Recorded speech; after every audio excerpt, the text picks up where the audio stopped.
The Arizona sun in the year of our Lord 1879 was not a kind thing. It was a hammer, a forge, an anvil, beating down on the red earth until the heat rose in shimmering waves that made a lyre out of the horizon. It baked the life from the land, leaving behind a skeleton of cracked dirt, skeletal cacti, and mountains that clawed at a bleached white sky. This was the world Evelyn Carter had chosen. Or perhaps the world that had been chosen for her. At 24, with a mind full of books and a heart full of a quiet, stubborn hope, she had left the gentle green hills of Missouri behind for this furnace. She was a teacher, and she carried her belief in letters and numbers like a shield against the vast, brutal emptiness of the territory. She was bound for a fledgling settlement, a place called Providence, where the children of miners and homesteaders were said to be growing up as wild as the sagebrush. The wagon train was a small one, just 3 heavy carts and a handful of outriders, a tiny island of humanity crawling across an ocean of dust. For days, the journey had been a monotonous rhythm of creaking wheels and the plodding hoofbeats of tired mules. Evelyn sat perched on the driver's seat of her own small buckboard, a gift from her father, packed with her few worldly possessions, a heavy trunk of clothes, a box of primers and slates, and a small, leather-bound collection of poems she knew by heart. The heat was a physical weight, pressing down, drawing the moisture from her skin and leaving a fine grit of dust in her throat. She had tied a kerchief over the lower half of her face, but it did little to stop the incessant powder that coated everything in a layer of rust-colored grime. She looked at the men of the train, their faces leathered by the sun, their eyes narrowed to slits against the glare, and felt a familiar pang of isolation. They were kind enough, in a gruff, distant way, but she was an outsider, a bookwoman in a land of grit and survival.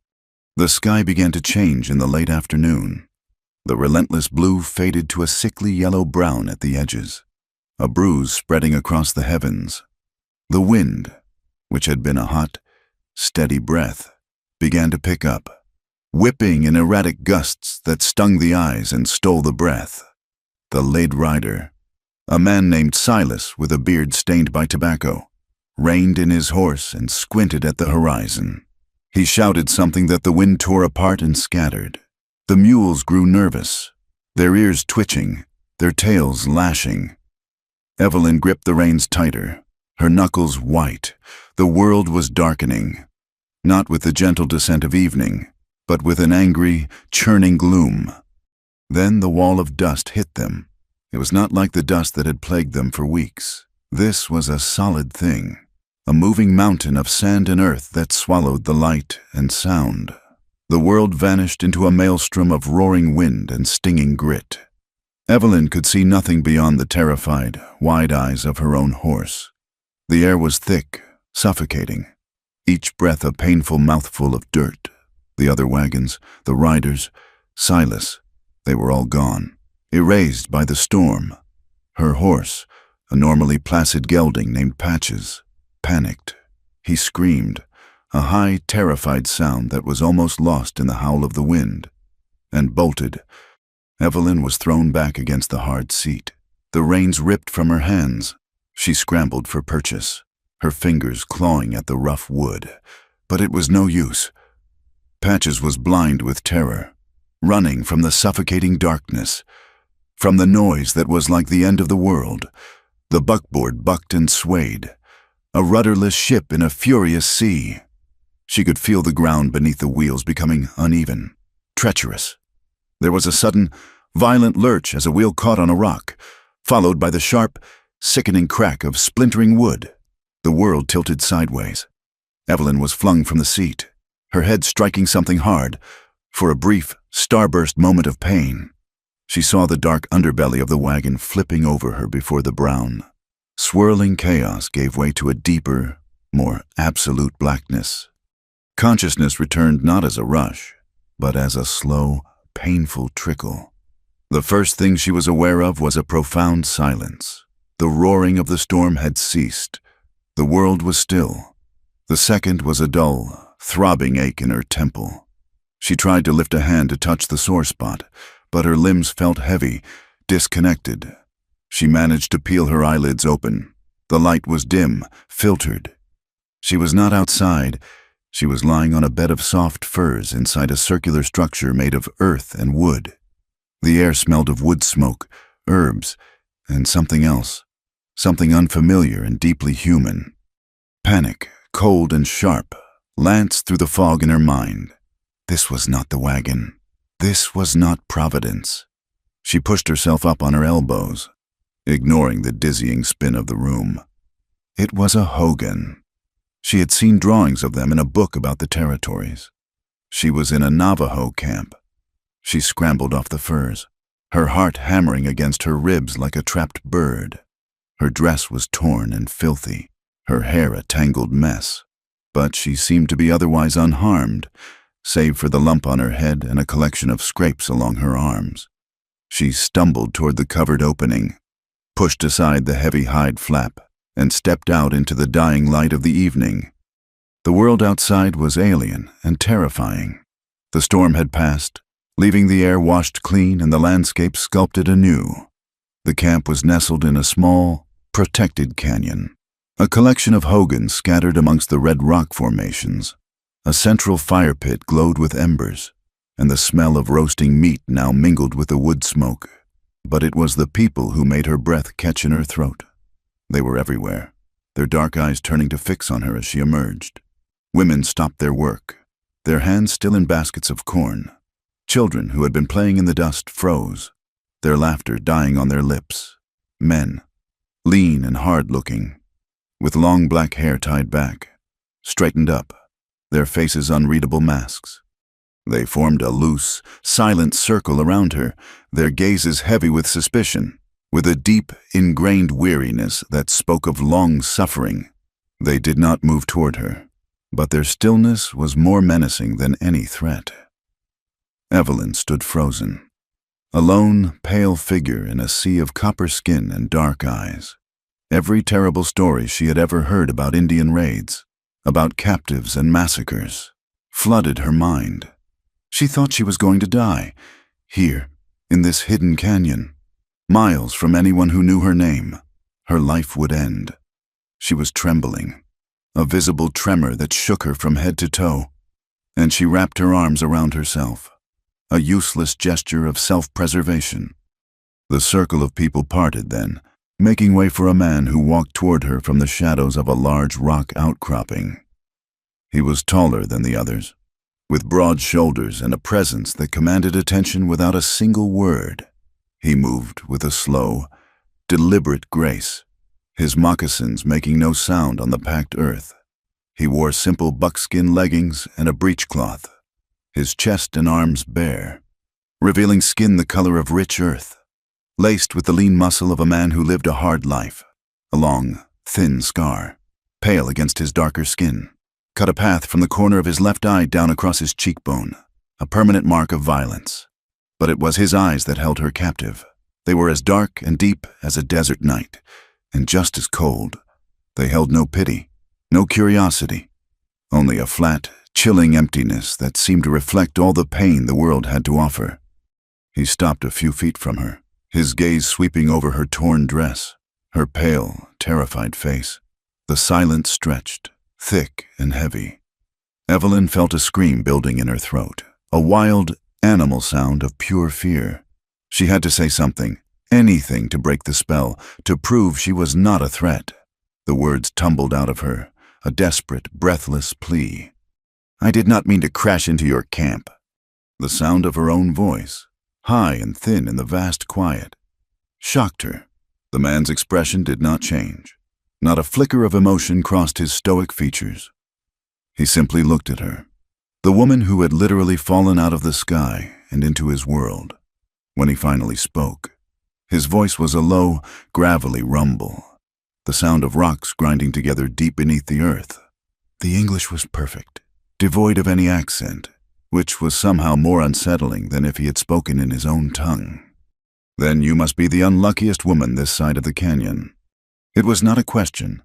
It was not a threat. It was a statement of fact. delivered with a profound, soul-deep weariness. And in that moment, as Evelyn Carter, the schoolteacher from Missouri, stood facing Talon Yazzie, the Navajo warrior who had lost everything, neither of them knew that the runaway wagon and the furious storm had been nothing but the clumsy hands of fate, shoving their two broken worlds together. They only knew the fear, the suspicion, and the vast, unbridgeable distance that separated them under the newly washed, star-filled Arizona sky.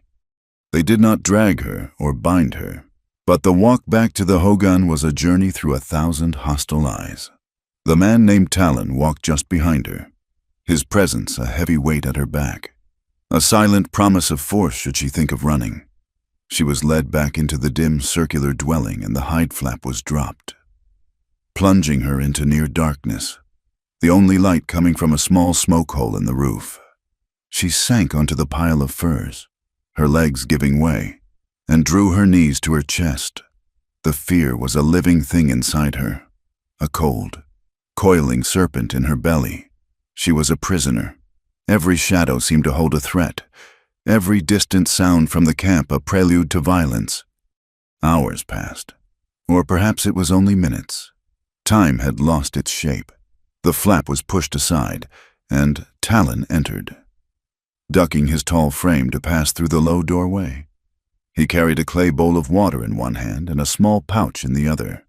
He set the bowl down on the packed earth floor near her, the sound loud in the quiet hogan. He did not speak. He knelt, opened the pouch, and took out a poultice of crushed green leaves that smelled sharp and medicinal. Evelyn flinched away from him, pressing herself against the curved wall. "Do not touch me," she whispered, her voice trembling. His dark eyes met hers, and for the first time she saw something other than cold emptiness in them. It was annoyance, a flicker of impatience. "Your head is bleeding," he said, his voice low and flat. "Or would you prefer to let it fester?" He made no move, waiting. The choice was hers. Her hand went to her temple, and her fingers came away sticky and dark. The logical part of her mind, the teacher's mind that valued sense and reason, warred with the primal terror that screamed at her to shrink away from this dangerous stranger. Slowly, hesitantly, she lowered her hand and bowed her head slightly, a gesture of reluctant submission. He moved with an economy of motion that was almost unnerving. His fingers were rough, calloused, but his touch as he cleaned the wound with a damp cloth was surprisingly gentle. He applied the poultice, the coolness of it a blessed relief against the throbbing ache, and then secured it with a strip of soft leather. His proximity was overwhelming. She could feel the heat radiating from his body, smell the scent of dust and leather and something uniquely him, something wild and clean like the desert after a rain. When he was done, he sat back on his heels. "Why am I here?" she asked, her voice barely audible. "Why are you keeping me?" "You fell into our world," he answered, his gaze distant, as if looking at something far beyond the walls of the hogan. "We must decide what to do with you." "I am not a threat. I am a teacher. I was on my way to a town called Providence." A bitter, humorless smile touched his lips for a fleeting second, gone as quickly as it appeared. "Many of your people come here. They do not bring books. They bring guns, and they bring misery." His voice hardened, the gravelly edge sharpening. "Not 2 weeks ago, men from the fort rode into a summer camp north of here. They were looking for warriors. They found only women and old men. It did not stop them from burning the lodges and taking what they wanted." The serpent of fear in Evelyn's stomach tightened its coils. She now understood the depth of the suspicion in their eyes. She was not just a woman who had crashed her wagon. She was the face of an enemy, a symbol of the violence that had shattered their lives. A wave of despair washed over her. How could she convince them of her innocence when she looked so much like their tormentors? "I am not one of them," she said, the words feeling small and useless. "I would never. I believe all people deserve to live in peace." Talon looked at her for a long moment, his dark eyes searching her face, looking for the lie. "Words are wind," he said finally, rising to his feet. They blow away and leave nothing behind. We will watch you. We will see what is in your heart, not just on your tongue." He left the bowl of water and disappeared through the flap, leaving her alone once more with her fear and his chilling words. The days that followed were a kind of waking purgatory. Talon was her constant shadow. He was her guard, her keeper, the silent arbiter of her small world. She was not harmed, but she was not free. She was allowed out of the hogan during the day, but she could not stray beyond the sight of the camp. He was always there, leaning against a rock, mending a leather strap, his eyes missing nothing. The other people of the village, the Dine, as she was beginning to understand they called themselves, continued to watch her with a mixture of fear and contempt. The women would turn their backs when she approached, gathering their children close as if she carried a disease. Yet, in this crucible of mistrust, small, unexpected moments of humanity began to surface. Talon would bring her food twice a day, usually a simple corn cake and a piece of roasted rabbit or venison. He never spoke when he did so, simply leaving the wooden plate near her and walking away. But she noticed the food was always warm. One afternoon, as the sun beat down with a particular ferocity, she saw him leave a full water skin in the shade of the hogan for her. He did it without looking at her, a gesture performed as if he did not want to be caught in the act of kindness. She began to see things differently. Too, her fear, while ever present, was slowly being tempered by observation. She saw the way the women worked together, their hands moving deftly as they wove intricate patterns into blankets, their low voices a constant, murmuring song. She watched the men treat their horses with a respect that bordered on reverence. This was not a band of savages from a penny dreadful novel. This was a community, a family, bound together by tradition and a deep, spiritual connection to the harsh land they called home. She saw them treat the earth not as a thing to be conquered, but as a mother to be honored. They wasted nothing. Every part of an animal was used, every drop of water cherished. It was a stark contrast to the casual wastefulness she had witnessed among the settlers. Her inner world was in turmoil. Everything she had been taught, every prejudice she had unknowingly carried with her from the East, was being challenged. These were not the people from the stories. They were people who had suffered, who were grieving, and who had every reason to hate her. And yet, the man assigned to watch her, the man whose family, she suspected, had been lost to the very violence he spoke of, left water for her in the shade. It was a contradiction she could not reconcile. Talon, too, was fighting his own battle. He had been given the task of watching the white woman because the elders trusted his judgment, and because his heart was considered the hardest in the camp. He had seen his wife and young daughter cut down in a raid years ago, a memory that was a constant, raw wound in his soul. He had sworn to never again feel anything but hatred for her kind. But this woman, she was different. He watched her when she thought no one was looking. He saw the way she spoke softly to a stray dog that wandered into the camp, offering it a piece of her own meager meal. He saw the way she sat for hours, simply watching the clouds drift across the vast sky, her face not filled with the boredom he expected, but with a quiet sense of wonder. She never complained. She never wept, at least not where anyone could see.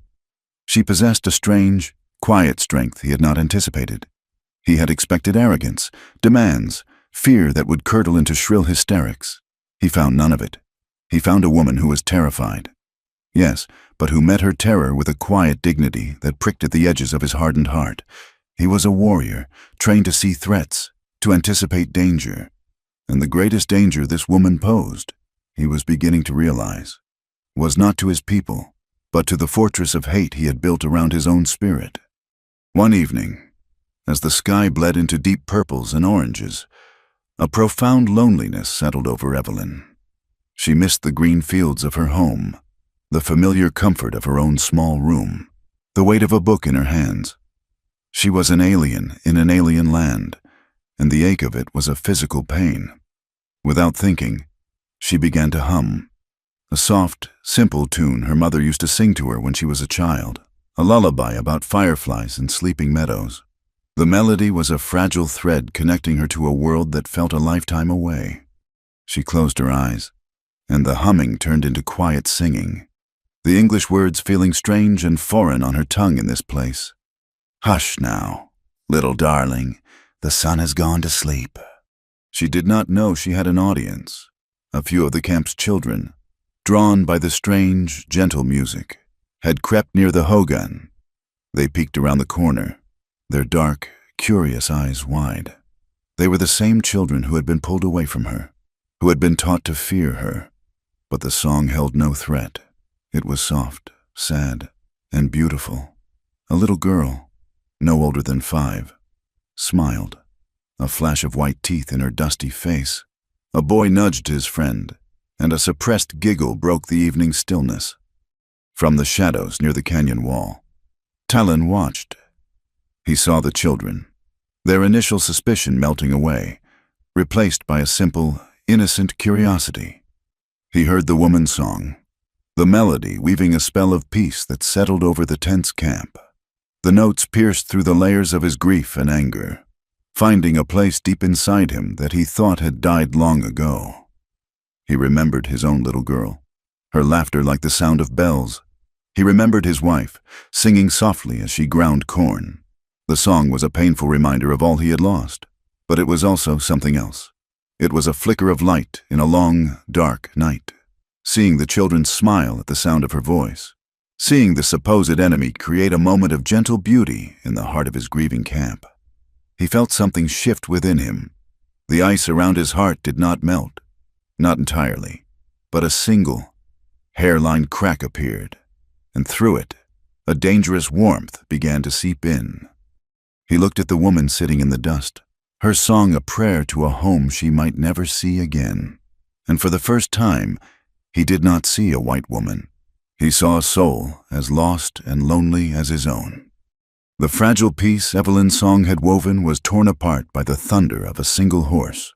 A rider appeared at the mouth of the canyon, his pony lathered in sweat, its sides heaving. He was a young scout, his face a mask of dust and grim news. He spoke in the flowing, guttural sounds of the Dine language, his words urgent and sharp. Evelyn could not understand the sounds, but she understood the effect they had. A wave of alarm rippled through the camp. The women gathered their children, their faces tight with a familiar dread. The men moved to the central fire, their hands instinctively going to the knives at their belts or the rifles leaning against their hogans. Talon had been standing in the shadows, but now he strode into the firelight, his face hard as the surrounding rock. He listened intently to the scout, his body rigid. Evelyn watched him, a cold knot of apprehension forming in her stomach. Though she was an outsider, she could feel the shift in the air, the return of the suffocating tension that had greeted her on her first day. The camp, which had begun to feel like a place of people, once again felt like a cage of enemies. The scout gestured in her direction. Every eye in the camp turned to her, and the suspicion was back, 100 times stronger than before. It was a physical force, pressing in on her, stealing the air from her lungs. She was the cause. She knew it as certainly as she knew her own name. The soldiers were coming. The scout had brought news of blue uniforms moving through the territory, and her presence here, at this exact time, was a coincidence no one was willing to accept. She was a spy, a scout, the bait in a trap. Later, as the sun dipped below the canyon rim, casting long, menacing shadows, Talon came to her. He did not bring food. He stood in the opening of the hogan, a tall, dark silhouette against the fiery sky. "They want to give you to the soldiers," he said, his voice flat, devoid of all emotion. "Or kill you before the soldiers find the camp. They are deciding which is the safer path." Evelyn's blood ran cold. "But I have done nothing. I have told you the truth." "The truth is a luxury we cannot afford," he said, his gaze fixed on some point beyond her. A white woman appears from a storm. Days later, soldiers appear from the dust. "To my people. This is not coincidence. It is a pattern they have seen written in the blood of their families too many times.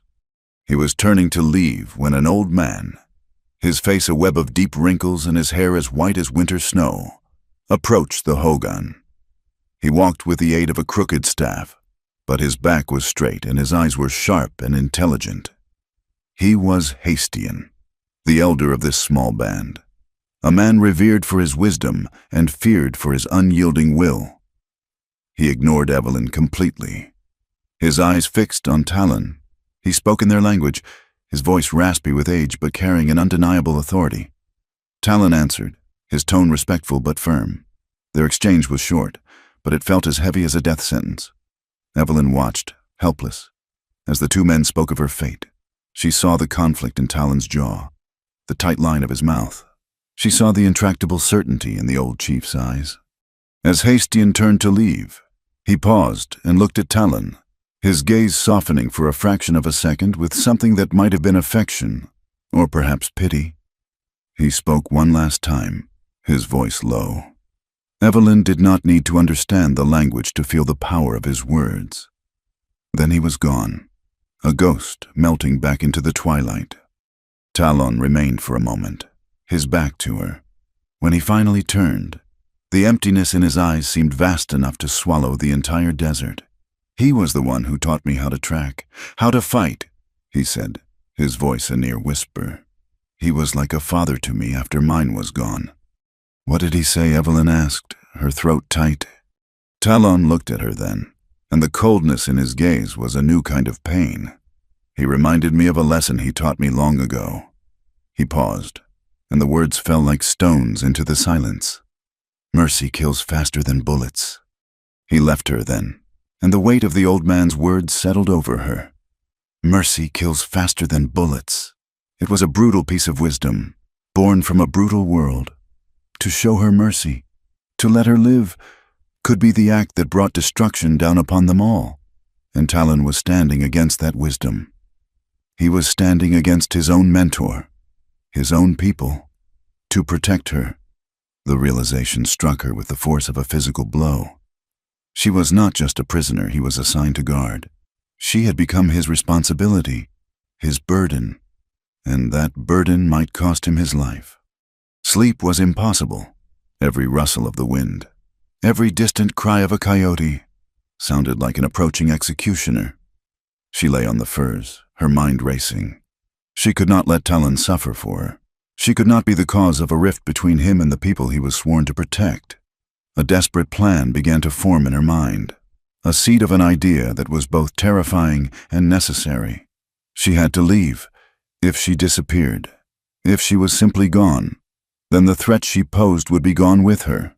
They would assume she had fled, and Talon would be absolved of his duty. She would be taking her chances with the desert, but her chances here had dwindled to nothing. When the moon was high and the camp was wrapped in a deep, exhausted sleep, she moved. She slipped out of the hogan as silently as a shadow. The central fire was a bed of glowing red embers, casting a faint, demonic light on the sleeping forms around it. She crept toward the edge of the camp, her heart pounding a frantic rhythm against her ribs. She had saved a small piece of corn cake from her last meal and had managed to secure a water skin that was half full. It was not much, but it would have to be enough. She reached the edge of the rock formations that encircled the camp and began to climb, her worn shoes slipping on the smooth, cool stone. The air was thin and cold. Below her, the camp was a collection of dark mounds. Above her, the sky was a black velvet blanket strewn with an impossible number of stars. For a moment, she felt a dizzying sense of freedom. Then, a hand closed around her arm. She gasped, a small, strangled sound, and spun around. Talon was there, emerging from the blackness of a crevice as if he were part of the rock itself. He had made no sound. His grip was like iron. "Let me go," she hissed, trying to pull away. "I am saving you. They will not blame you if I am gone." "And where will you go?" he asked, his voice a low, angry growl. He pulled her down from the rock and onto the sandy ground at the base of the canyon wall. "The desert does not care if your heart is pure. It will kill you all the same. The heat will bake the sense from your mind by noon tomorrow. The snakes and the scorpions will find you before nightfall. Or perhaps the soldiers will find you first. Do you think they will be kind? It is better than waiting here to be killed, she cried, her voice cracking with desperation and fear. It is better than watching them turn on you because of me. You know nothing, he snarled, his face close to hers, his dark eyes blazing with a fire she had never seen before. You think your death would solve anything? It would only prove to them that you were guilty, that you ran because you were a spy. He took her other arm, his grip hard, forcing her to face him in the pale moonlight. You crashed once, you die twice. His words hung in the air between them, sharp and final. Before she could answer, a strange sound began, a low moaning that seemed to come from the earth itself. The wind was rising. It whipped her hair across her face and carried the sharp scent of dust. The stars began to disappear, one by one, blotted out by a rapidly advancing darkness. A storm, Talon said, his anger momentarily forgotten as he scanned the horizon. A bad one. Come. He pulled her along, half running, away from the camp and deeper into the network of rocks and canyons. The wind howled now, a living entity that screamed and tore at them, flinging sand that stung their skin like 1,000 tiny needles. The world dissolved into a brown, churning chaos, a perfect mirror of the turmoil in Evelyn's own heart. She could not see. She could only hold on to the unyielding grip of Talon's hand as he guided her through the maelstrom. He found what he was looking for, a deep overhang, a hollowed-out space behind a massive boulder that offered some protection from the direct assault of the wind. He pushed her into the small space and then crowded in behind her, his body pressing against hers, shielding her from the worst of the storm. The space was tight, forcing them into an intimacy that was both terrifying and strangely comforting. Her back was pressed against the hard wall of his chest. She could feel the steady, powerful beat of his heart against her shoulder blades. The roar of the wind was deafening. The air was thick with flying sand. Evelyn squeezed her eyes shut, burying her face against the rough buckskin of Talon's leggings. He wrapped his arms around her, pulling her tighter against him, his one hand coming up to shield her head. It was a purely instinctual act of protection, a man shielding a woman from the fury of the elements. But in that small, dark space, with the world being ripped apart around them, it was more than that. It was the first time anyone had held her with such strength, such absolute grounding solidity.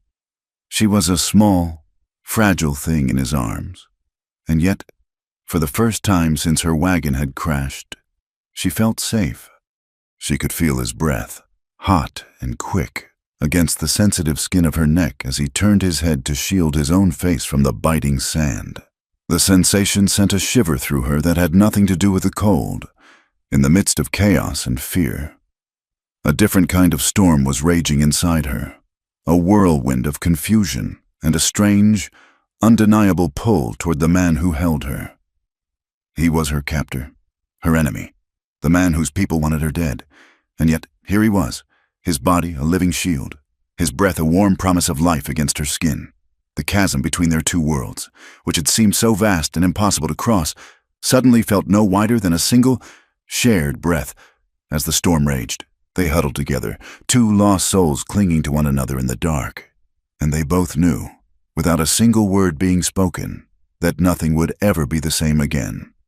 The storm died as suddenly as it had been born. The roaring wind fell away to a whisper, leaving behind a profound, ringing silence. The air was cool and tasted of clean, damp earth. In their small refuge behind the boulder, the world slowly came back into focus. Evelyn was intensely aware of Talon's body, the solid wall of his back against her front, the steady beat of his heart that she had felt through the peak of the tempest. His arms were still around her, a protective cage. He did not move for a long moment, as if listening to the desert's new stillness. Then, he released her, and the sudden loss of his warmth was a shock. He moved out from behind the rock, his form a dark shape against the moon, which was now visible through a haze of settling dust.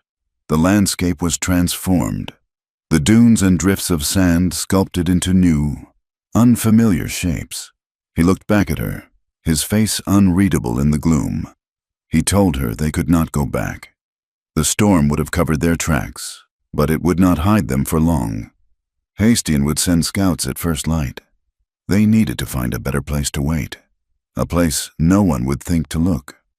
He led her through the transformed landscape, moving with a certainty that was both comforting and deeply alien. He was a part of this world in a way she could never be, reading its signs in the curve of a dune, the shape of a rock. They walked for what felt like miles, descending into a narrow, winding wash where the high rock walls offered protection from the wind. He finally stopped in a small, bowl-shaped clearing, almost a natural room, with a sandy floor and a sheer cliff face on one side. It felt hidden. It felt safe. He told her they needed a fire. He gathered dry twigs and branches from the base of a skeletal mesquite tree that had been scoured by the storm. His movements economical and precise. He brought the small pile of wood to the center of the clearing and knelt. He gestured for her to come closer. He explained, his voice a low murmur against the desert's quiet, that you did not simply command fire to appear. You invited it. You built it a home, a small structure of the tiniest, driest twigs, leaving a space for it to breathe. He showed her how to use a fire drill, a simple stick and a flat piece of wood, his hands guiding hers as she learned to apply the steady, patient pressure. His touch was rough but sure, sending a jolt through her that had nothing to do with their task. Finally, a tiny wisp of smoke appeared, then a glowing ember. He gently transferred it to a bundle of dry grass, blowing on it with a soft, controlled breath until it burst into a small, bright flame. The fire grew, a living thing in the center of their small world. It pushed back the immense darkness of the desert and the lingering chill of the storm. They sat on opposite sides of the flames, the light flickering across their faces, casting dancing shadows on the rock walls behind them. The silence returned. But it was different now. It was not the silence of fear and mistrust, but a shared quiet, a space to breathe. Ooh. He pointed to the sky. Now, a vast expanse of brilliant, shimmering stars. He began to speak, his voice losing some of its hard edge as he named the constellations, not with the Greek and Roman names she knew, but with the names his people had given them. He showed her the first man and the first woman, the great rabbit, and the path of the spirits. He taught her how to find the star that does not move, the one that could guide a lost traveler home. She listened, mesmerized, feeling the world expand around her. He was not just teaching her how to navigate the desert. He was showing her a universe she had never known existed, a sky filled with stories and meaning.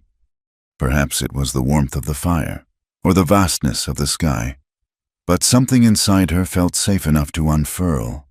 She found herself speaking, her voice soft in the quiet night. She told him about Missouri, about the suffocating expectations of her small town. She spoke of her father, a kind man who believed a woman's mind was a thing to be cultivated, and of the townspeople who looked at her with pity and suspicion because she preferred books to bonnets and scholarly debate to quilting bees.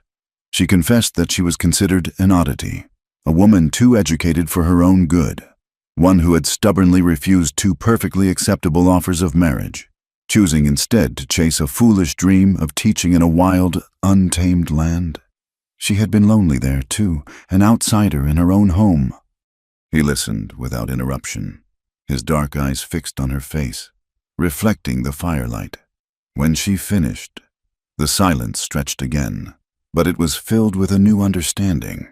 He looked into the flames, his expression distant, his jaw tight. He began to speak of his sister. Her name was Shadi, which meant sunshine. He said her laughter was like the sound of a running stream, and that she had been wilder and braver than any of the boys. He did not speak of the raid in detail, but he did not need to. The pain was etched into every word. He spoke of the color of the sky that day, a perfect, cloudless blue. He remembered the smell of the piñon smoke from his mother's cooking fire, and he remembered the soldiers, their blue coats like a plague against the red earth. He had been away, hunting. When he returned, the world was smoke and silence. He found Shadi near the stream where she had loved to play. She was wearing the turquoise beads he had given her for her 14th naming day. The memory was a raw, open wound, and as he spoke, he was not a fearsome warrior, but a boy who had lost his son. In the flickering light of the fire, Evelyn saw him clearly for the first time. The hard lines of his face, the scar, the coldness in his eyes, they were not the man himself, but the armor he wore to protect a heart that had been shattered. They were two lonely people, two souls scarred by worlds that did not understand them, worlds that had taken from them the things they loved most. She was an outcast by choice, he by tragedy. The chasm between them, the one of culture and race and history, seemed to vanish, burned away by the simple, powerful heat of shared pain. He fell silent, his gaze lost in the hypnotic dance of the flames. She saw a tremor in his hand as he rested it on his knee. Without thinking, she rose and walked around the fire, her bare feet silent on the cool sand. She knelt in front of him, close enough to feel the heat radiating from his skin. She did not know what she intended to do, what comfort she could possibly offer. She only knew that the space between them had become unbearable. She reached out, her hand hesitant, and touched his. His skin was rough, his knuckles calloused, but he did not pull away. He simply looked at her, his dark eyes filled with a universe of sorrow. She saw the surprise there, and something else, something vulnerable and uncertain. His other hand came up, slowly, as if it weighed 1,000 pounds. He cupped her jaw, his thumb gently stroking her cheek. His touch was electric, a spark that leaped from his skin to hers. She could feel the slight tremble in his fingers, a silent confession of the storm raging within him. He leaned in, his gaze never leaving hers, and his lips met hers. It was not a kiss of passion or demand, but one of profound, aching tenderness. It was hesitant, questioning, a soft brush of warmth in the cold desert night. It tasted of wood smoke and sorrow, and a desperate, unspoken longing for life in that single, fragile moment. There was no white woman and no Navajo warrior. There were only two people, finding a refuge in one another. When he pulled back, the world seemed to hold its breath. She looked at him, at the man who had been her captor and was now her savior, and a single, powerful thought bloomed in her mind. As clear and bright as the stars above, she had crashed into a Navajo camp by mistake. That was an accident of fate. But this moment, this man choosing to keep her from harm, hiding her in the desert, sharing the fire of his own broken heart with her. This was a choice, and in the quiet depths of his eyes, she saw that it was a choice he had made to keep her safe forever. The fire crackled, the desert watched, and a promise was made without a single word being spoken. The dawn that followed their night by the secret campfire was stark and beautiful. The sky was a pale, clean slate, and the air held a crystalline chill. The fire had died to a pile of soft gray ash, and the world felt scrubbed new by the storm. Evelyn awoke to find Talon already awake, standing on a small rise above their hidden valley, a motionless silhouette against the rising sun. A blanket, one she had not seen before, was draped over her shoulders. He must have retrieved it from the wreckage of her buckboard, a silent act of care that made her heart ache with a strange, new tenderness. The peace of the morning did not last. Talon suddenly stiffened, his head cocked. Listening to something she could not hear, he moved with the swift, silent grace of a predator, gesturing for her to stay down as he crept to the edge of the wash and peered over. After a long moment, he slid back down, his face a grim mask. The lines of exhaustion and pain from the previous night were gone, replaced by the sharp, focused intensity of a warrior. He told her they were being tracked, He had heard the distant sound of shod horses, the metallic ring against rock that was the signature of the cavalry. He said the storm had not been enough. Someone, a skilled tracker, had found their trail. He looked at her, and in his eyes, she saw a terrible resolve. He would not be taken, and he would not let them take her. He led her from the wash, moving quickly now, his long strides forcing her into a near run to keep up.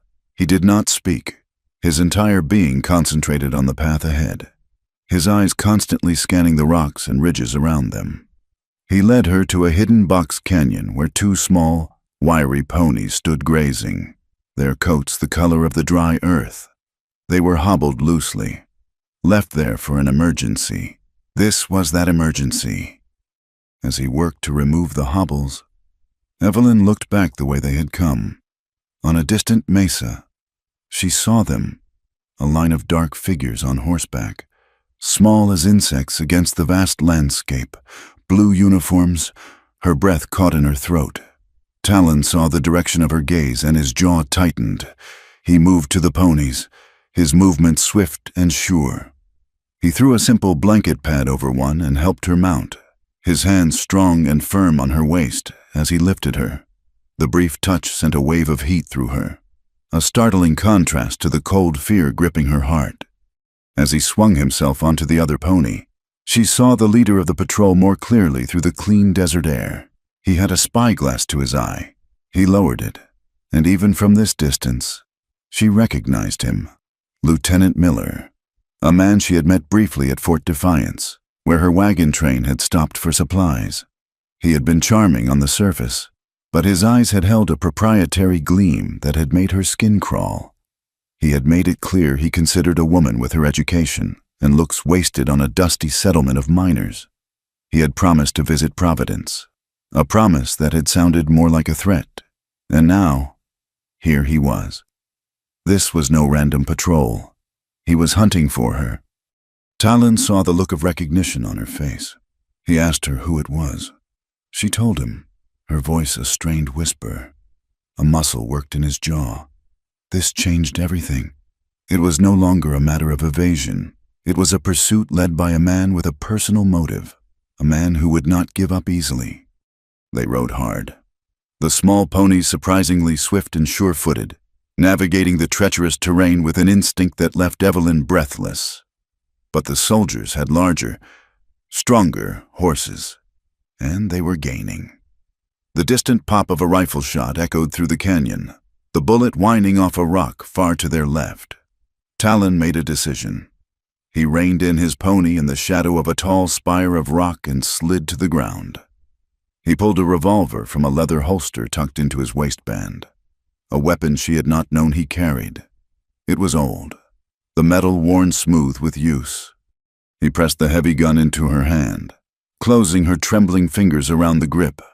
He told her there was a narrow canyon just ahead, a place where the ponies could pass, but the larger cavalry horses would be slowed. He told her to ride through it and not stop, not for any reason. He said he would draw them off, lead them west. His voice was calm, a steady rock in her swirling sea of panic.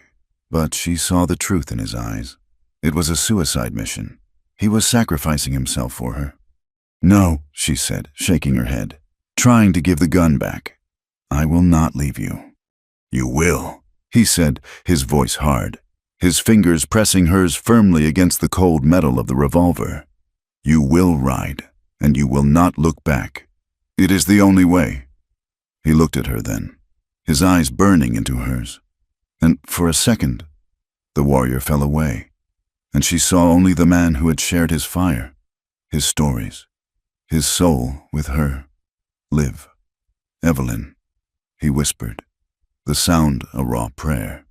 He touched her cheek, a fleeting, tender caress, and then he was gone, his pony scrambling up a steep, rocky incline, a single, defiant figure against the enormous sky. She did what he said. She kicked her pony into a gallop, her heart shattering with every hoofbeat that took her farther away from him. She found the narrow canyon, a tight, twisting slit in the rock, and plunged into its shadows. The sound of the pursuit faded, replaced by the echo of her pony's hooves and her own ragged breathing. She was safe. She had escaped. And she had never felt more alone or more cowardly in her entire life. The sounds of gunfire erupted behind her, a series of sharp cracks that echoed ominously down the canyon walls. One shot, then another, a volley. She pictured Talon, alone against a dozen soldiers. She saw Lieutenant Miller's smug, possessive face. She saw Talon's body, broken and bleeding on the red sand. The image was so vivid, so unbearable, that a cry of anguish was torn from her throat. His final word to her had been, "Live."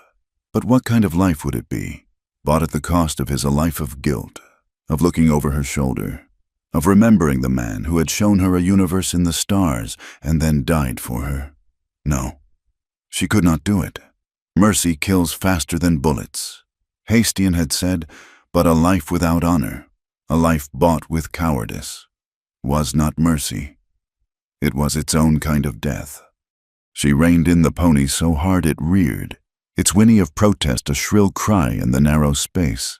She turned it around, her knuckles white on the reins, the heavy weight of the revolver in her other hand a cold, terrifying reality. She was a teacher. Her hands were meant for books and chalk, not for weapons. But the woman who had left Missouri was gone, left behind in the dust of a storm. A new woman, one forged in fear and fire, kicked her pony back the way she had come, riding toward the sound of the guns. She emerged from the canyon just in time to see Talon go down. His pony had been shot from under him, and he was on foot, using the dead animal for cover. A red stain was spreading across his buckskin leggings, high on his thigh. He was surrounded. Lieutenant Miller and two of his men were advancing on him, rifles raised. "Give it up, savage!" Miller shouted, his voice full of triumphant arrogance. "Your fight is over." Then he saw her. He stopped, his mouth falling open in surprise. A slow, cruel smile spread across his face. Well, he said, his voice dripping with condescension. "Look what the cat dragged in. Miss Carter, I knew you would need rescuing. Drop your weapons," he yelled at Talon, never taking his eyes off Evelyn, "or the lady gets hurt." Evelyn slid from her pony, the revolver feeling impossibly heavy in her shaking hand. She held it with both hands, trying to steady her aim, the barrel wavering wildly. "Evelyn, no!" Talon shouted, his voice strained with pain. "Ride, go now!" "Put the gun down, my dear," Miller said, taking a step toward her, his smile widening. "You do not want to get involved in this. I have come all this way to bring you back to civilization." His civilization, a world of men like him who took what they wanted, who saw her as a prize and Talon as something less than human. She saw the flash of his sister's turquoise beads in her mind. She felt the warmth of his breath on her neck in the storm. She heard him whisper her name by the fire. She made her choice. She pointed the gun at Miller's chest and pulled the trigger. The explosion was deafening, the recoil slamming her shoulder back with a brutal force. The shot went wide, kicking up a puff of dust near Miller's feet. He laughed, a short, ugly sound. "You missed, little schoolteacher." He took another step. She pulled the trigger again. This time, her aim was truer. The bullet struck him in the chest. The look of surprise on his face was absolute. He staggered back, a dark red flower blooming on his blue uniform. He looked down at his chest, then back at her, his expression one of pure disbelief. Then his legs crumpled beneath him, and he fell into the dust. The other two soldiers stared, momentarily stunned. That was all the opening Talon needed. He fired his own weapon twice, his shots precise and deadly. The soldiers fell. Silence descended, broken only by the whimpering of a wounded horse. Evelyn dropped the revolver as if it had burned her. She ran to Talon, stumbling over the uneven ground. She fell to her knees beside him, her hands hovering over the bloody wound in his leg. Blood was everywhere, staining the sand a dark, terrible crimson. His face was pale, beaded with sweat, his breath coming in shallow gasps. Tears streamed down her face, hot and useless. "You cannot die," she sobbed, her hands finally touching him, becoming slick with his blood. "Not now. Not after you saved me once." He looked up at her, his dark eyes clouded with pain, but holding a flicker of the same light she had seen by the fire. A faint smile touched his lips, a look of profound, weary wonder. He reached up, his hand weak, and touched her tear-stained cheek. "You were my mistake," he whispered, his voice a ragged thread of sound, "and my salvation." His hand fell away, and his eyes drifted closed. She held him in her arms, the desert sun beating down on them, the smell of gunpowder and blood thick in the air. The world was silent, the pursuit was over, but the real battle, the one for his life, had just begun. Panic was a useless luxury. The thought came to Evelyn with a shocking, crystalline clarity as she knelt in the dust, Talon's blood hot and sticky on her hands. The part of her that had been a schoolteacher, the part that would have fainted or wept hysterically, was dead, shot and left behind in the canyon alongside Lieutenant Miller. A new part of her, a harder, more practical part, took control. He was alive, his breathing shallow, his pulse a faint, thready flutter beneath her fingers. But he was alive. That was the only fact that mattered. Getting him on the pony was a nightmare of dead weight and desperate strength. He was a tall man, all lean muscle and bone, and her first few attempts were clumsy. Pathetic failures. He was a dead weight, his body limp, his head lolling back. She spoke to him, her voice a low, urgent stream of nonsense and encouragement, telling him he had to help her, that he could not die here, that she refused to allow it. At some point, he seemed to respond, not with consciousness, but with some deep, residual instinct. He groaned, and his arms moved, giving her just enough leverage to haul him, half-draped, over the pony's back. She secured him as best she could with a length of rope from the saddle, his chest against the pony's flank, his head and arms hanging down one side, his legs the other. It was a clumsy, undignified way to travel, but it was the only way. She took the reins of his pony and mounted her own, her body screaming with a bone-deep exhaustion she had never known, before they left the small, bloody battlefield. She forced herself to dismount one last time. She took the revolver from Talon's holster and the rifle from the scabbard on his dead pony's saddle. She took a full water skin and a small pouch of what looked like dried meat. She was no longer the woman who had crashed a wagon. She was a survivor, and she was gathering the tools of her new trade. She did not know where to go. The desert stretched before her, an infinite expanse of red rock and blue sky, beautiful and utterly merciless. As she adjusted his weight on the pony, Talon stirred, his eyes fluttering open for a brief, unfocused moment. His lips moved, forming a single, dry, cracked word. "Water, cave," he whispered, and then he was gone again, lost to the darkness of his injury. It was not much, but it was a map, a cave near water. She scanned the horizon, her eyes searching for the telltale green that signaled a seep or a hidden spring. She chose a direction that led toward a deep, shadowed cliff face miles away, and began to walk, leading the pony that carried the man who was both her burden and her reason for living. The cave was a miracle, a small, dark mouth in the cliff face, almost completely hidden by a thick growth of scrub oak and juniper. Below it, a thin trickle of water, clear and cold, seeped from the rock, forming a small, shallow pool before disappearing back into the sand. It was a place of impossible life in a world of death. Getting him inside was another grueling battle against gravity and his unconsciousness, but she managed, dragging him into the cool, dark interior. The first few days were a blur of terror and exhaustion. The bullet was still in his leg, the wound angry and swollen. A fever took him, a burning heat that left him drenched in sweat, his body shaking with violent chills. He thrashed in his delirium, his mind lost in a landscape of past horrors. He cried out in his own language, the words sharp with anguish. He called out for Shadi, his voice breaking with a child's grief. He spoke to a woman named Ayana, his words a soft murmur of love and sorrow. Evelyn could only wipe his brow with cloths soaked in the cool spring water and force small drops between his cracked lips, her heart breaking for the life of pain he had endured. She tore strips from her last clean petticoat, the fine white linen a stark contrast to the grim reality of the bloody wound she cleaned and bound. The fabric of her old life was being repurposed, shredded to save her new one. On the third day, he had a moment of lucidity. His eyes opened and they were clear, focused on her face. He was weak, his voice a dry rasp. He told her what to do.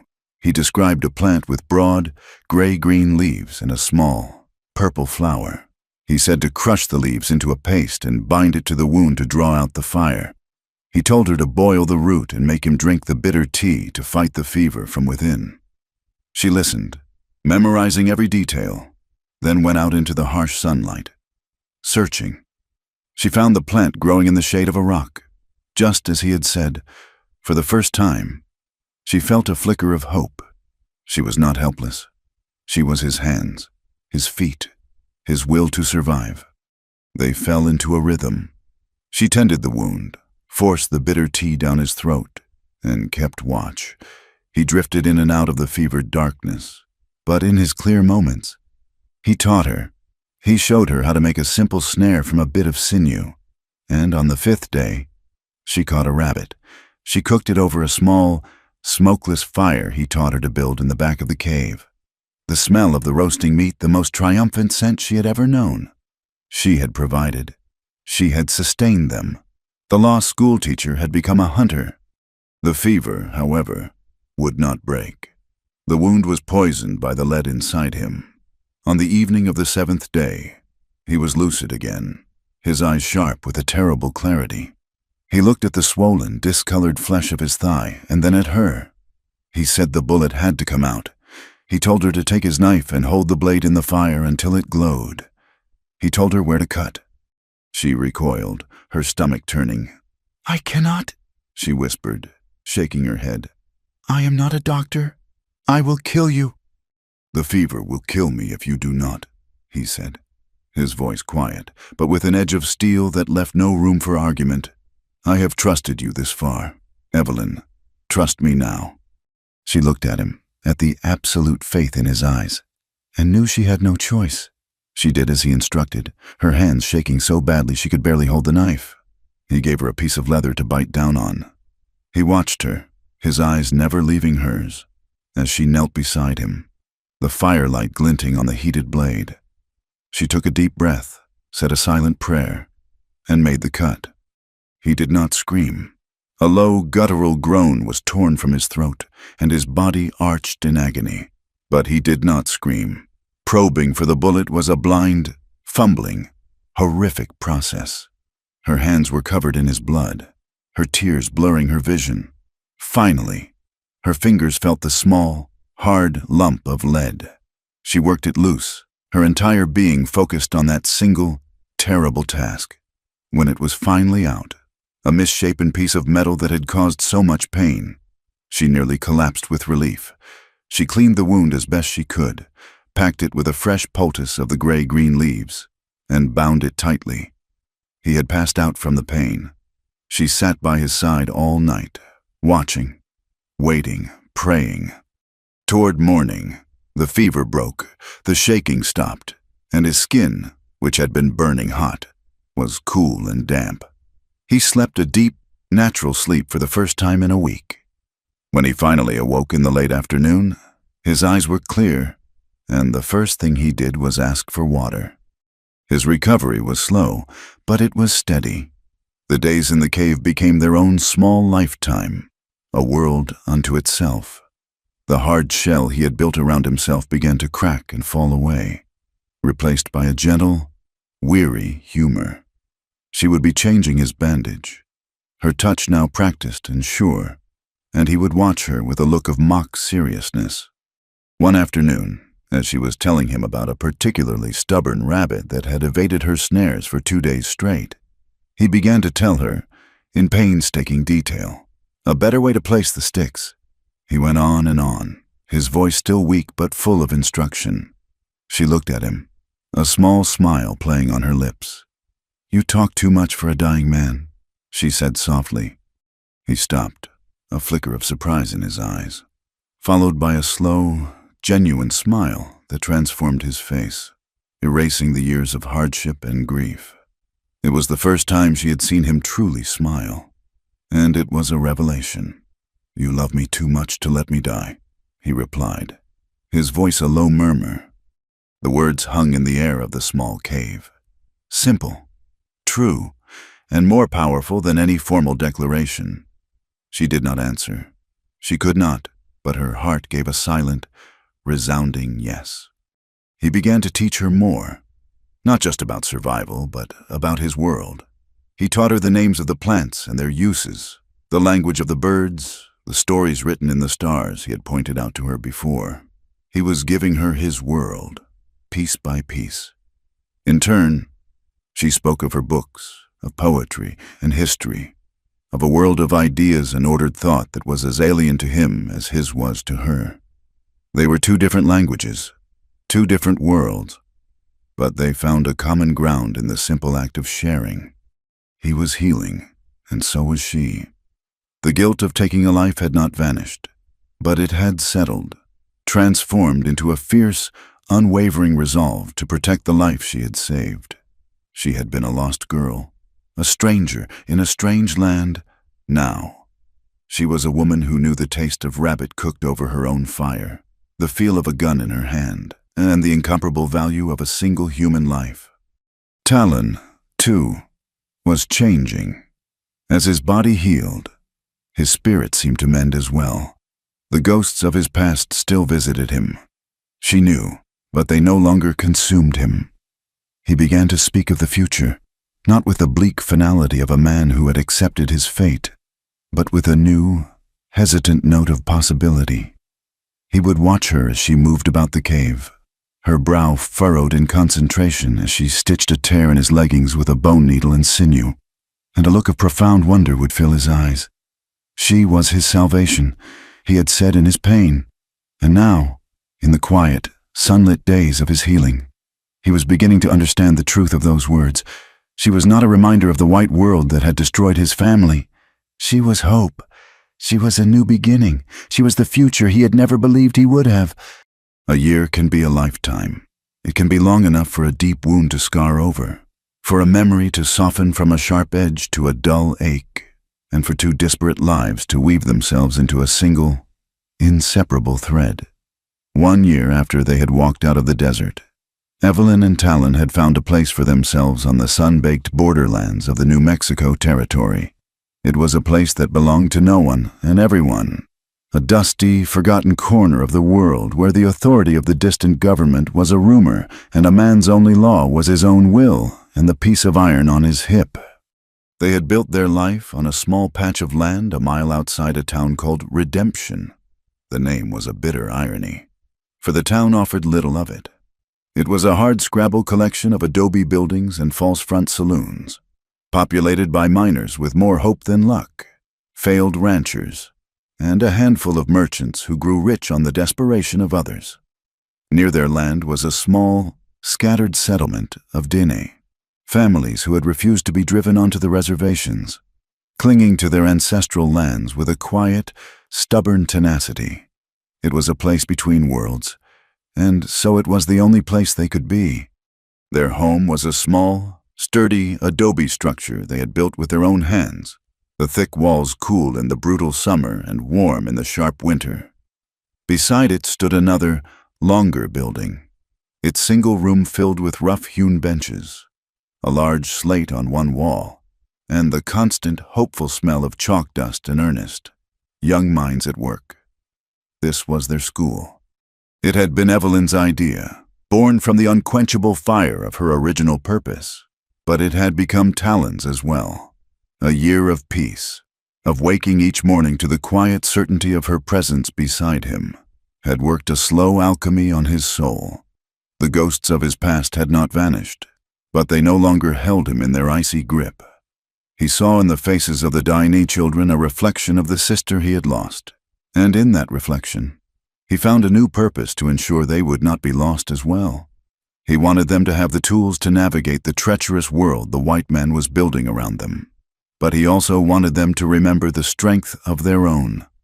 So a strange and beautiful partnership was born. In the mornings, Evelyn would take all the children, a dozen in total, half of them white from the town, half of them Navajo from the settlement. She taught them their letters, how to form the strange, powerful symbols that could hold a story or a promise. She taught them their numbers, how to calculate and measure the world in a new way. Her voice was a calm, patient presence in the small schoolhouse, her belief in her pupils an almost tangible force. In the afternoons, the lessons changed. The children would spill out into the sunlight, and Talon would become their teacher. He did not use a slate or chalk. His classroom was the earth, the sky, the wind. He taught the boys, and any of the girls who were interested, how to fletch an arrow so it flew true. He showed them how to read a track in the dust, to know if it was a deer or a coyote, and how long ago it had passed. He taught them which plants could heal and which could harm, how to find water where there seemed to be none, and how to plant the corn, beans, and squash that had sustained his people for 1,000 years. But more than that, he taught them to stand straight, to look the world in the eye, and to never be ashamed of the blood in their veins or the language of their ancestors. He taught them the pride that had been so nearly beaten out of his people. The children, in their simple, unclouded wisdom, saw no strangeness in this.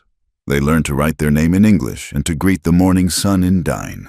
They moved between the two worlds of their teachers with an easy grace that the adults around them had long since lost.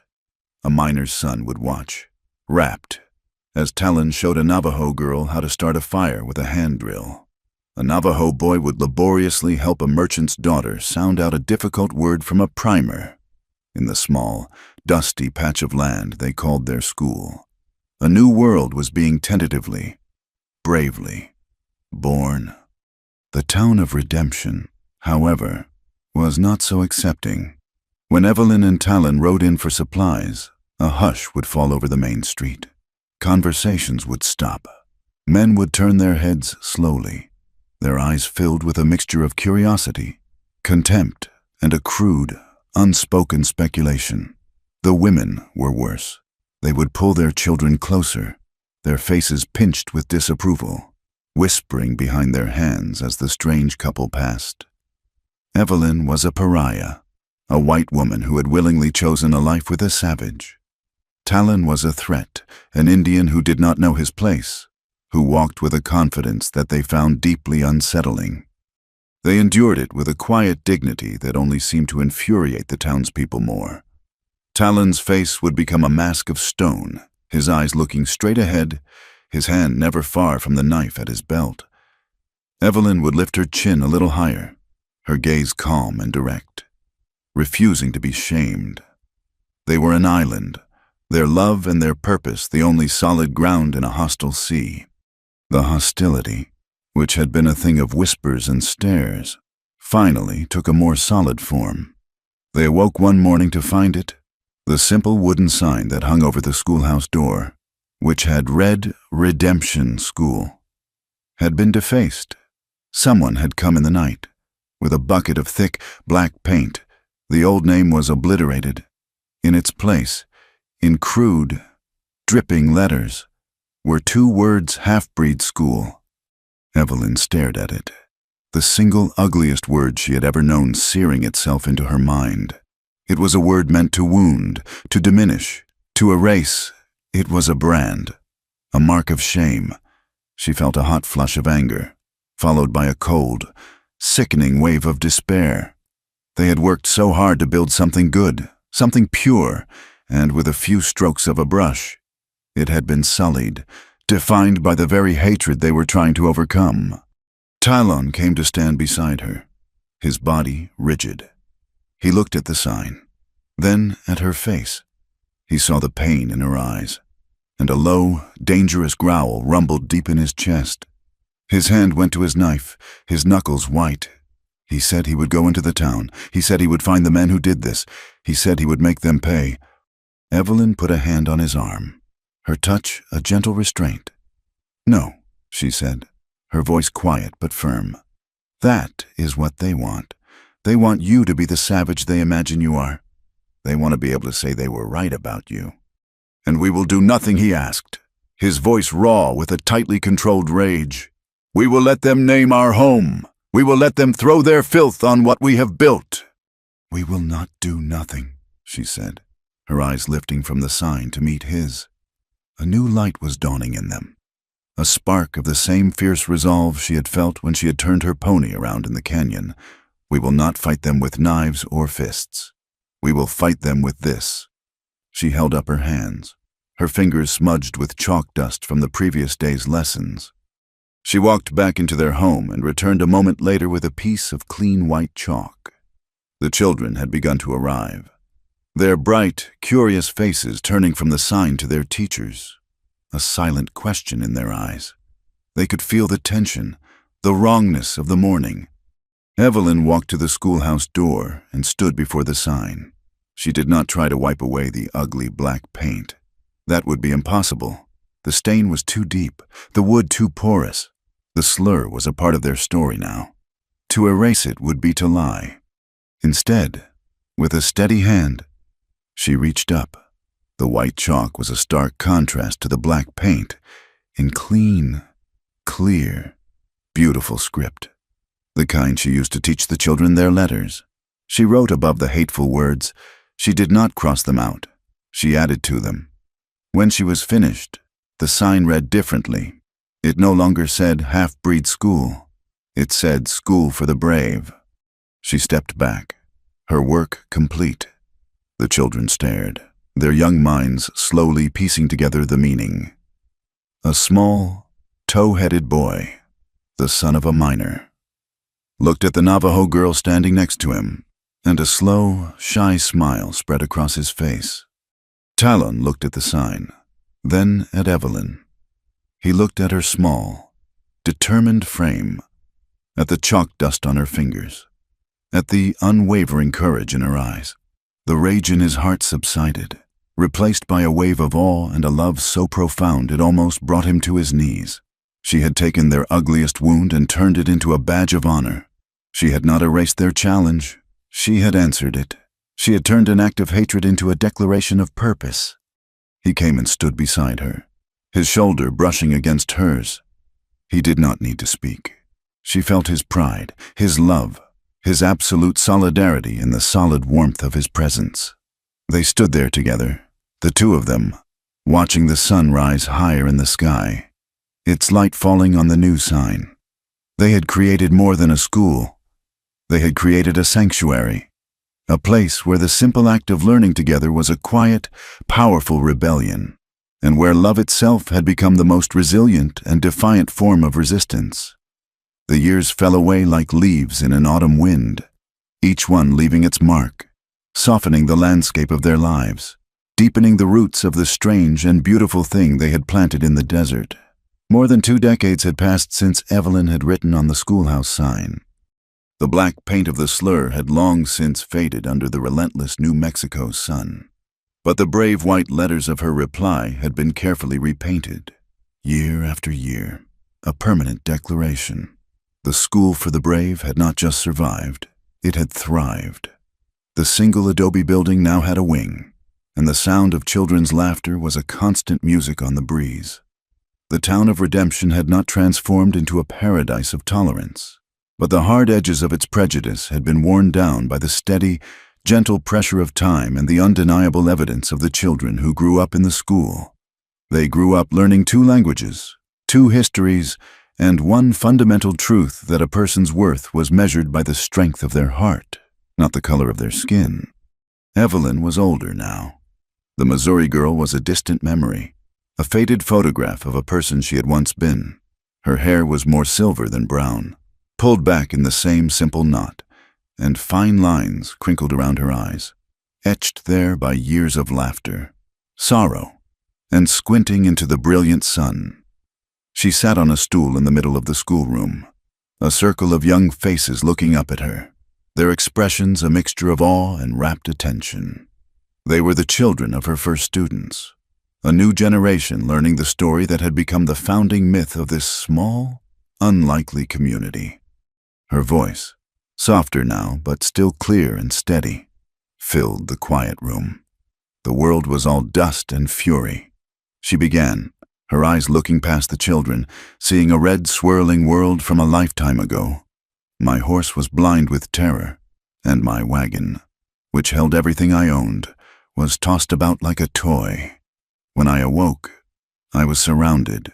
She paused, letting the silence hang in the air, a skill she had perfected over years of storytelling. "Once," she said, her gaze returning to the children, a gentle smile touching her lips, "I crashed into a Navajo camp by mistake." Through the open doorway, she could see the afternoon sun, a great fiery ball descending toward the western mesas. In its blazing light, two figures moved in the schoolyard. One was tall and lean, his silver-threaded black hair tied back with a simple leather thong. The scar on his cheek was a pale, thin line now, no longer a mark of violence, but a familiar part of the beloved landscape of his face. Talon. He moved with a stiff grace, a slight limp in his right leg, the only permanent reminder of the bullet he had taken for her so long ago. Beside him stood a boy of 16, tall and strong, with his father's raven hair and his mother's clear, thoughtful eyes. His skin was a warm, sun-kissed copper. His name was Ash. Talon was teaching him how to throw a spear, the long wooden shaft a fluid line connecting his hand to the past. He was not teaching the boy to be a warrior. There was no need for that now. He was teaching him balance, focus, and a connection to the traditions that were his birthright. The spear flew, a dark streak against the fire of the sunset, and struck a bale of hay with a satisfying thud. Talon placed a hand on his son's shoulder, a gesture of quiet pride, and the boy's answering smile was a perfect blend of his father's stoicism and his mother's open warmth. Watching them, Evelyn's heart swelled with a feeling so profound it had no name. It was a mixture of love and gratitude and a deep, bone-weary peace. Her story to the children was one of chaos and fear, of two worlds colliding in violence and misunderstanding. But the scene in the yard, her husband and her son, bathed in the golden light, was the story's end. It was the future that had been born from that chaotic past. Love, she knew, did not erase the scars. It did not undo the pain or bring back the dead, but it could build something new upon the ashes. It could create a future. That evening, after Ash was asleep in his room, they sat outside by a small, crackling fire. The desert air was cool and smelled of sage and dust. The sky, a deep, fathomless indigo, was awash with the same stars he had taught her to read on a long-ago night of terror and discovery. They sat in a comfortable silence, a habit born of years spent together, of knowing another's thoughts without the need for words. He was mending a piece of tack, his calloused fingers moving with a familiar, practiced skill. She was simply watching the flames, their dance as mesmerizing now as it had been on the night he had first kissed her. That fire had burned away the distance between them. This fire was a symbol of its permanence.